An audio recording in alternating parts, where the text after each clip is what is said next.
안녕하세요. 이정입니다. 자, 오늘은요, 이제 파트 1으로 넘어가게 됩니다. 드디어 이제 세부 내용을 좀 보도록 할 건데요. 파트 1, 파트 2로 나눠져 있는 거 여러분들 아마 보실 것 같아요. 차례 보시면 파트 1부터 6까지 쭉 나와 있는데, 먼저 파트 1에는요, 파트 1으로 했다가 1로 했다가 파트 1로 하도록 하죠. 파트 1에서는 모듈형입니다. 모듈형은요, 여러분들 이론에서 아셨다시피, 이미 알고 계시다시피, 뭐 의사소통 능력이라던가, 우리가 문서를 작성할 때 어떻게 해야 된다라던가 혹은 어떤 의사소통 상황을 보고 문제점은 무엇이고 개선해야 될 점은 무엇이고 혹은 잘하고 있는 점은 무엇이고 어떤 점을 어떻게 고쳐 나가면 더 좋을 건지 이러한 것들을 문제로 하다 보니까 아무래도 이 문제는 약간의 도덕적인 성향도 있는 것 같아요. 여기에서 어떻게 해결해야 될 때 어떠한 현명한 방법이 있겠느냐 이러한 과정도 나와 있고요. 이런 걸 문제로 푼다라는 게 조금 거리감이 좀 있으실 수도 있는데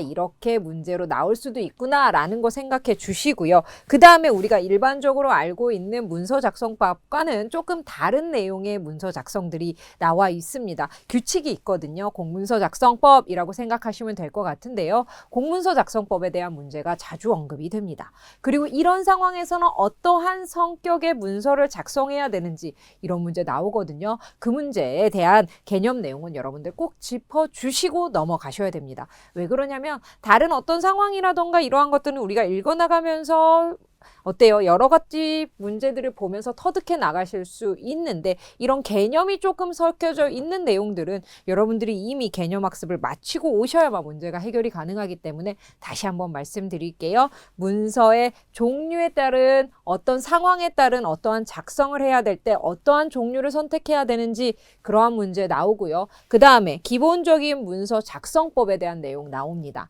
나머지 부분들은 문제 풀어나가면서 해결하실 수 있을 것 같네요. 이런 내용들 앞에 개념학습에서 충분히 나와 있으니까요. 읽어보시면 여러분들 풀어 나가실 수 있을 것 같아요. 경청이라던가 그 다음에 외국인과의 비언어적인 의사소통은 어떻게 해야 되는지 이러한 것들은 읽으면서 충분히 이해가 갈 수 있는 내용이니까 이러한 내용들은 읽어봐 주시면 될 것 같습니다. 저희는 문제로 바로 넘어가 보도록 하죠. 문제는 5번입니다. 자, 다음에서 설명하는 의사소통을 저해하는 요인 묻고 있습니다. 일상생활에서는 물론 사회생활에서 우리는 종종 말하고 싶은 대로 말하고 듣고 싶은 대로 듣는 경우들이 있다. 이로 인해 같은 내용이라도 말하는 자와 듣는 자가 서로 다른 내용으로 기억하곤 하는데 이는 말하는 사람은 그가 전달하고자 하는 내용이 듣는 사람에게 잘 전달되었는지를 듣는 사람은 내가 들은 내용이 말하고자 하는 내용을 바르게 이해한 것인지를 서로 확인하지 않기 때문에 발생하는 일이다 라고 했습니다. 여기에서 포인트가 나와 있네요. 서로 확인하지 않았기 때문에 말하는 사람과 이 듣는 사람이 잘하고 있는지 원활하게 의사소통되고 있는지 확인하지 않았기 때문에 문제가 생긴다라고 했습니다. 그래서 정답은 의사소통 과정에서 상호작용이 부족하다라는 걸로 찾아주시면 될 것 같습니다. 다른 내용도 물론 틀린 내용은 아닙니다. 이렇게 봤을 때 이렇게 생각할 수도 있지 않나라는 의문점이 생길 수도 있는데 그렇기 때문에 독해가 정확하게 이루어져야 됩니다. 문제 상황은 서로 확인하지 않았기 때문에라는 걸 포인트로 잡고 있기 때문에 우리는 상호작용이 부족하다라는 걸로 정리할 수 있어야 됩니다. 엇갈린 정보, 말하고자 하는 내용이 지나치게 많은 정보를 담고 있다, 모순되는 내용, 잘못된 선입견 이러한 내용은 이 상황과는 어울리지 않다라는 거 다시 말씀드릴게요. 정답은 1번 찾고요. 저희는 그 다음 문제 8번 문제로 갑니다. 자, 다음 기사에 나타난 직장 생활에서의 원만한 의사소통을 역시 저해하는 요인 찾아보라 라고 했네요. 한 취업 포털에서 20, 30대 남녀 직장인 350명에게 설문조사한 결과 어떤 상사와 대화할 때 가장 답답함을 느끼는지 질문에 직장 내에서 막내에 해당하는 사원급 직장인들은 주야장천 자기 할 말만 하는 상사 가 대화하기 가장 어렵다고 호소했다라고 하네요. 27.3%나 됩니다. 또 직장 내에서 부하 직원과 상사 간 그리고 직원들 간의 대화가 잘 이루어지지 않는 이유에 대해서는 일방적으로 상사의 말만 하는 대화 방식 및 문화가 가장 큰 원인이라고 답했습니다. 직장 내 상사와 부하 직원 간의 대화가 원활해지려면 지시나 명령하는 말투가 아닌 의견을 묻는 대화법 사용하기, 서로 존대하는 말투와 호칭 사용하기 등 기본 대화 예절을 지켜야 한다고 답했다. 라고 되어 있습니다. 다음 기사에 나타난 직장 생활에서 원만한 의사소통을 저해하는 것으로 가장 적절한 것, 여기 안에서 보면 우선은 주야장천 자기 말만 한다. 그 다음 이루어지지 않는 이유는 무엇이다? 일방적으로 자기 말만 한다. 자기 말만 한다. 자기 말만 한다. 라는 것이 공통점이다. 라는 거 알 수 있죠. 그렇기 때문에 정답은 짠, 의사소통 기법이 미숙하다라는 걸 찾아주시면 되겠습니다. 문제 안에서 1등을 차지하고 있는 것들이 자기 말만 한다, 혹은 어때요? 그러한 문화가 잘못됐다, 혹은 그 문화가 조금 어때요? 대화를 단절시킨다라고 하고 있기 때문에 이 내용들은 의사소통과 관련된다라는 걸 포인트로 잡아주시고 정답을 4번 찾아주시면 되겠습니다. 저희는 그 다음 12번 문제로 한번 가보죠. 12번 문제는 어떤 상황이 발생했냐면, 다음은 새로 부임한 김 과장에 대한 직원들의 대화 내용입니다.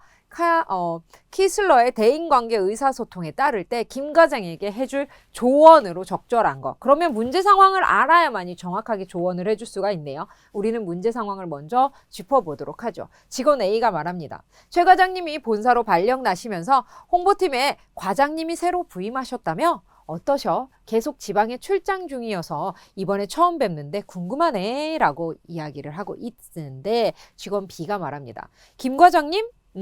되게 능력이 있으시다고 들었어. 회사에서 상당한 연봉을 제시해 직접 스카우트 하셨다고 들었거든. 근데 좀 직원들에게 관심이 너무 많으셔. 맞아. 최 과장님은 업무를 지시하고 나서는 직원들에게 관심이 많다란 얘기로 말거를 트였는데요. 어떤 상황인지 좀 더 깊이 들어가 봤더니, 업무를 지시하고 나서는 우리가 보고할 때까지 아무 간섭 안 하시고 보고 후에 피드백을 주셔서 일하는 중에 부담이 덜했잖아. 이는 최 과장님이죠. 그런데 새로 온 김 과장님은 업무 중간중간에 어디까지 했냐, 어떻게 처리되었냐, 이렇게 해야 한다, 저렇게 해야 한다 계속 말씀하셔서 너무 눈치 보여. 물론 바로바로 피드백을 받을 수 있어 수정이 수월하긴 하지만 말이야. 맞아, 그것도 그거지만 나는 회식 때마다 이전 회사에서 했던 프로젝트에 대해서 계속 자랑하셔서 어때요? 너무 간섭도 심하고요. 관심이 너무 많으시네요. 그리고 너무 자랑을 하십니다. 이젠 그 대사도 외울 지경이야. 물론 김 과장님의 능력이 출중하다는 건 우리도 알기는 하지만 이라고 하고 있습니다. 자, 이런 상황입니다. 너무 간섭도 심하시고요. 그리고 어때요? 자기에 대한 과거 업적에 대한 이야기를 너무 많이 하셔서 다 외울 지경이다 라는 문제 상황입니다. 자, 그러면 적절한 내용 한번 찾아볼까요? 독단적으로 결정하시면 대인관계에 갈등을 겪으실 수 있으니 직원들과 상의가 필요합니다. 지금 상의하지 않아서 생기는 문제 상황은 아니었죠. 자신만 생각하지 마시고 타인에게 관심을 갖고 배려해 주세요 라고 되어 있습니다. 타인이 너무 관심이 지나친 상황이죠. 아니고요. 직원들과 어울리지 않고 혼자 있으시는 것만 선호하시면 대인관계를 유지하기 어려워요. 혼자 있어서 문제 상황이 생긴 건 아니었습니다. 인정이 많으신 것 좋으나 직원들의 요구를 적절하게 거절할 필요성도 있어요 라고 하면서 어때요? 지금 요구 조건을 너무 많이 들어주셔서 문제 상황이 발생한 건 아니죠. 타인에 대한 높은 관심 있습니다. 그리고 인정받고자 하는 욕구 어때요? 자랑하는 것에서 이것을 우리는 확인할 수 있죠. 그렇기 때문에 너무 타인에게 관심 많은 상황 하나와 그 다음에 자기 과거의 업적에 대한 이야기를 하고 있는 것을 인정받는 욕구와 연결시켜서 정답은 5번 찾아주시면 되겠습니다. 그래서 12번에 5번까지 찾아주시면 될 것 같고요. 이런 상사가 있으면 조금 힘들 것 같긴 하네요. 저희는 14번 문제로 가볼게요. 제가 아까 말씀드렸던 내용이 바로 이 문제인데요. 설명과 연결된 것, 즉 다음 중 의사소통 능력의 하위 능력과 이에 대한 설명이 연결이 적절하지 않은 것 찾아보아라 라고 했습니다. 그럼 나머지는 다 맞는 내용이 되겠네요.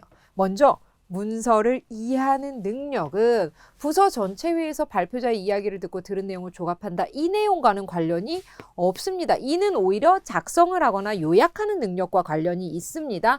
문서 이해 능력은 무엇이냐? 텍스트로 된 내용을 얼마나 잘 이해하고 있느냐? 그 내용을 물어보는 겁니다. 그래서 좀 더 얘기하자면 직업 현장에서 자신의 업무와 관련된 인쇄물이나 기호화된 정보 등 필요한 문서를 확인하여 문서를 읽고 내용을 이해하고 요점을 파악하는 능력을 우리는 문서 이해 능력이라고 합니다. 그래서 이 내용과는 관련이 없고요. 문서 이해 능력 여기에다가 따로 정리해 주셔야 됩니다. 나머지도 한번 정리해 보죠. 문서 작성 능력은요. 상사의 지시나 전화 메시지 같은 간단한 문서를 읽기 쉽게 작성한다. 경청. 잘 들어야 되겠죠. 상사의 지시를 들으며 업무 진행 방향에 대해 이해해야 됩니다. 의사 표현 능력, 업무 성과를 발표하는 상황에서 논리적으로 의사를 표현합니다. 기초 외국어 능력, 외국어로 된 메일을 직접 읽고 의미를 이해합니다.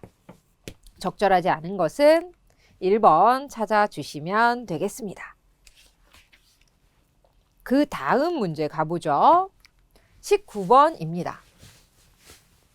자, 다음 상황에서 C 팀장이 D 부장에게 제출한 문서의 종류 묻고 있습니다. 결의서, 품위서, 기한서, 기획서, 보고서 나와 있는데 여러분들 이렇게 나왔을 때 옆에다 이렇게 뒤에 보면 밑에 보면 자리 많죠. 그래서 결의서의 특징, 품위서의 특징, 기한서 특징, 기획서 특징, 보고서의 특징 따로따로 정리 꼭 해주셔야 됩니다. 이런 문제가 나왔을 때 이런 상황은 독해가 가능한데 어떤 상황인지는 알겠으나 어때요? 이 문서의 특성을 몰라서 골라내지 못하는 경우 굉장히 자주 있습니다. 이번 기회에 꼭 정리해 주시고 만약에 찾기 어렵다면 저희 정단빈 해설에 자세히 정리되어 있습니다. 그 내용 보고 꼭 머릿속에 좀 기억할 수 있도록 해주시면 좋을 것 같습니다. 다음 상황부터 한번 보죠.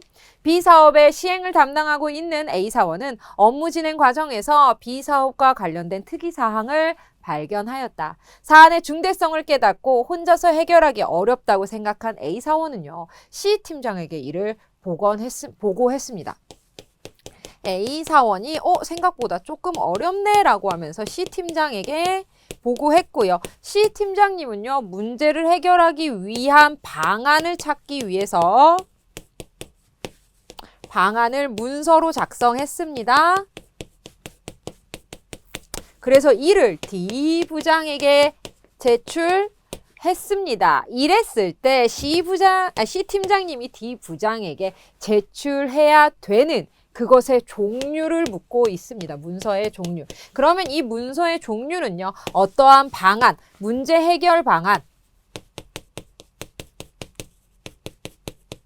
문제를 해결할 수 있는 방안에 대한 문서가 작성되어 있다라는 거 알 수 있습니다. 이는 바로 기한서입니다. 기한서는요. 어떤 문제를 해결하기 위한 방안을 작성하여 결재권자에게 의사결정을 요구하는 문서입니다. 문제 해결 방안을 D 부장님한테 보냈다라는 건 이것을 어떻게 해요? 허락해 주세요.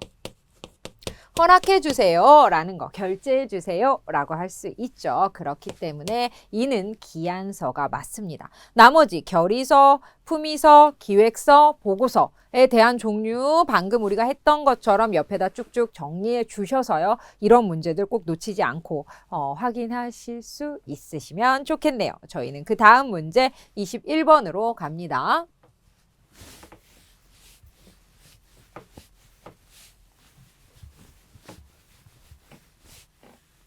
다음 중 공문서의 특성에 대한 설명으로 적절한 거 묻고 있습니다. 그러면 나머지는 어때요? 좀 고쳐줘야 된다라는 거 알 수 있겠네요. 하나하나 고치면서 정리해보죠.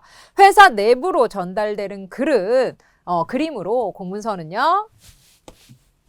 누가 언제 어디에서 무엇을 어떻게 육하원칙이네요. 드러나지 않아도 되나요? 아닙니다. 정확하게 기비되어야 되겠죠. 그래서 고쳐주시고요.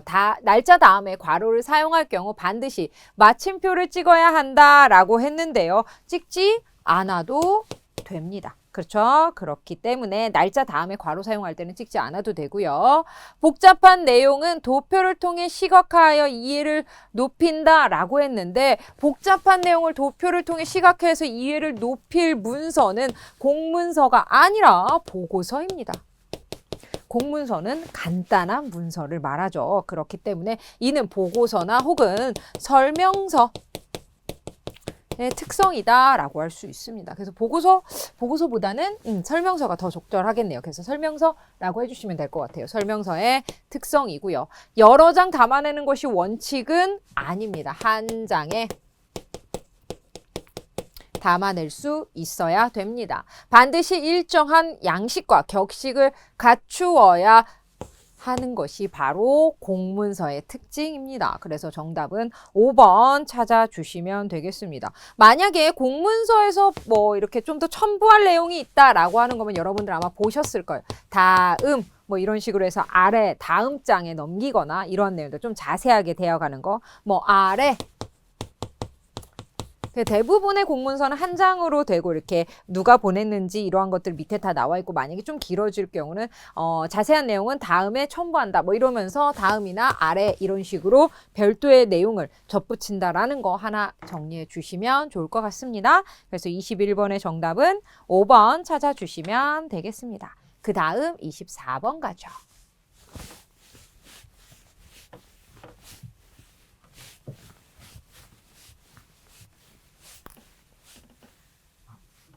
자, 24번입니다. L씨가 다음 기사문을 읽고요. 가족들과 함께하는 시간을 갖기 위해서 무엇을 했습니까? 가족의 밤을 진행하기로 결심했습니다. L씨는 문서 이해 과정 중에서 어느 단계, 읽고 이해하는 단계 아니면 어때요? 주제를 파악하는 단계, 행동하는 단계, 어떤 상황을 입면했을 때 어떠한 단계에 해당하는지 그 내용을 묻고 있습니다. 6남매를 성공적으로 키운 K씨입니다.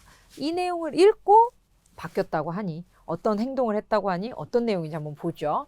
K씨 부부는요. 처음부터 집안에 책상 18개를 구해놓고요. 애들이 보든 말든 거기서 책을 읽었습니다. K씨는 공부 습관을 들이는 데는 규칙적 학습이 열쇠라는 평범한 경험담을 강조했다. K씨는요. 아이들의 나이와 성향에 맞춰 공부 시간과 양을 정했고 계획에 무리가 없도록 했고 아이들은 자신이 정한 양을 해낼 수 있었다. 또 K씨 가족은 무슨 일이 있어도 아침 식사를 같이 했고 매주 금요일 밤은 가족의 밤으로 TV를 함께 보며 의견을 나누었고 토요일 아침 식사 후에도 반드시 가족 회의를 열었다라고 되어 있네요.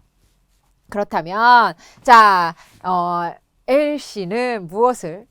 가족의 밤을 금요일이죠.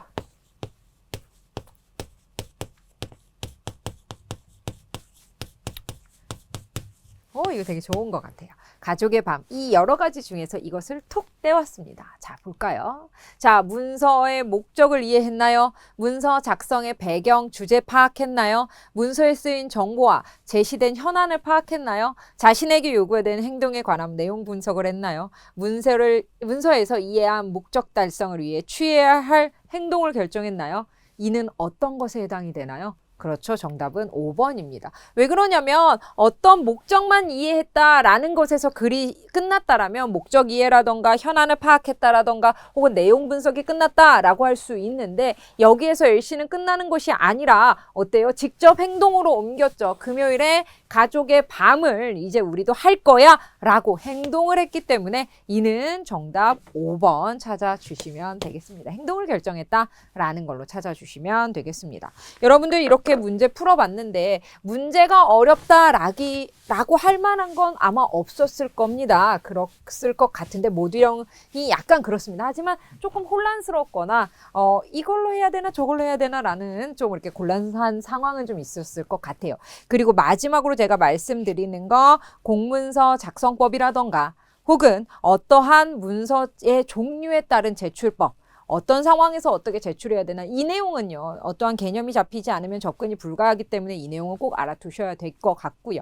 그 내용은요. 앞에 여러분들 보시면 저희 개념 충분히 잘 적어놨죠. 그 내용 보시면 될 것 같습니다. 문제가 좀 더 있습니다. 문제는 총 25문제인데 저는 이제 몇 문제만 뽑아와서 풀다 보니까 많은 문제를 풀지는 못했습니다. 여러분들 나머지 문제 꼼꼼하게 봐주시면 될 것 같고요. 특히나 앞에 부분 보면요. 비언어적인 요소라던가 이러한 것들은 언어적인 것이 아니기 때문에 이런 것들은 이렇게 해야 된다. 물론 여러분들이 경험이 많으면 이미 취득이 다 되어 있겠지만 조금 내가 그 부분이 부족해 라는 거 글로 표현해 놨으니까 그 부분들 보시면 될 것 같습니다. 특히 의사소통을 저해하는 요인들 이거 문제의 대부분이거든요. 그래서 문제에 저해하는 요인들은 물론 여러분들 사회생활하고 친구들과 대화하면서 여러 사람들과 이야기 나누면서 알고 있는 내용이겠지만 글로 한번 표현해 놨으니까 정독 한 번 정도면 될 것 같아요. 모듈형은 크게 어려운 문제가 있거나 그렇진 않고 여러분들이